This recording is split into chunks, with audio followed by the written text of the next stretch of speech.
అందెలు పాదములందున సుందరముగా నుంచినావు సొంపల రంగా మందరధర మునిసన్నుత నందుని వరపుత్ర నిన్ను నమ్మిది కృష్ణ.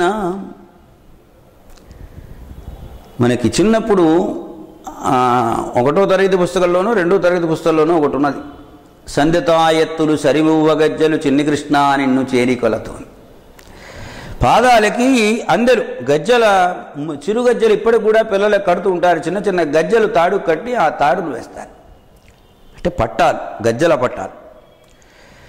బాగా అందంగా ఉండేటట్లుగా అత్యంత సుందరంగా అందెలను పాదాలు ఎందు పెట్టినటువంటి వాడివి. మందరధర, మందర పర్వతాన్ని ఎత్తినటువంటి ఓ మహానుభావ, మునిసన్నిత, అనేక మంది మహర్షుల చేత అనేక పర్యాయములు అనేక సందర్భాలలో నిరంతరము కొనియాడబడుతూ ఉండేటువంటి ఓ మహానుభావ, నందునకు వరపుత్రుడుగా లభించినటువంటి వాడ. కన్నది వసుదేవుడు, కన్నది దేవకీదేవి, ఆమె భర్త వసుదేవుడు తండ్రి, ఆయన నిజమైన తండ్రి, పెంచిన తండ్రి నందుడు.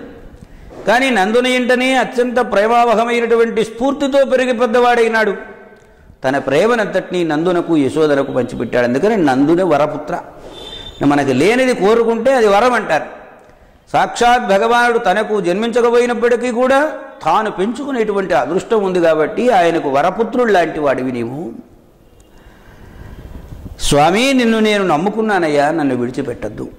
అందెలు పాదములందున సుందరముగా నుంచి నావు సొంపలరంగా మందరధర మునిసన్నుత నందుని వరపుత్ర నిన్ను నమ్మిది కృష్ణ.